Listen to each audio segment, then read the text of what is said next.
CNN sent a reporter packing, and the alleged reasons are confusing at best. There are reports that former CNN correspondent Jeff Koinange, who was the #2 cable news network African correspondent, paid for stories, staged stories, and even worked with a Nigerian rebel group while working for CNN to gain access to hostages and militants to get a story.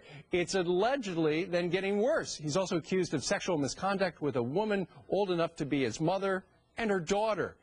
Are there lapses in judgment by one of CNN's esteemed journalists indicative of the entire network? Here with insight from Washington is Matthew Sheffield, the executive editor of newsbusters.com at the Media Research Center. Good morning to you, Matt.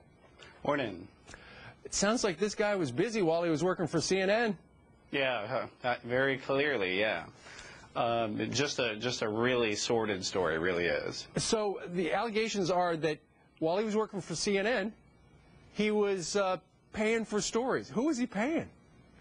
Well, it revolves around there's this, in Nigeria, there's a group that's fighting against the government there, and he supposedly, according to the government of Nigeria, paid a group of rebels to let him show them on camera and say, here we have some hostages, and here they are, and we're going to dance around and because we're celebrating. Yeah, and CNN did let the guy go, but it's troubling to think that a network correspondent is out there working for a network, and to get a story, he's paying somebody.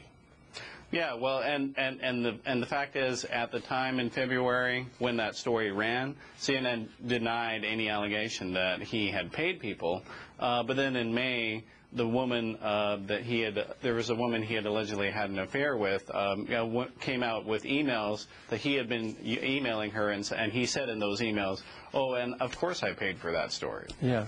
Yeah. So what do you find most troubling?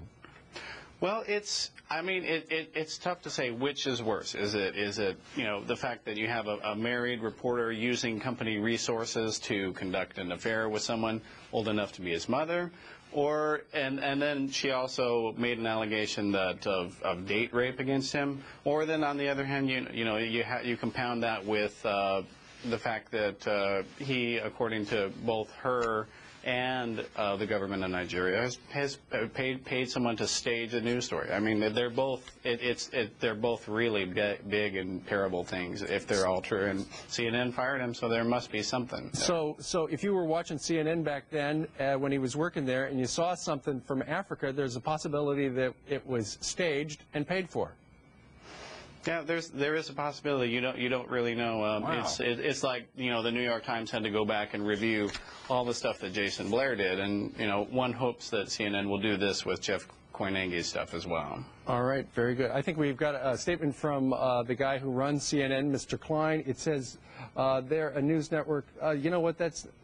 So it is surprising that they're not covering the biggest story in the country and the world. And that is referring to, he was citing an AP story regarding Fox. Yeah, there was a study put out by a group, and they're kind of left-leaning, but which said that Fox News covers Iraq less than CNN or MSNBC. And, well, basically, they, according to Fox, it's a really complicated story, but the basic is... We'll read about it at newsbusters.com. Matthew, thanks for joining us. Thanks.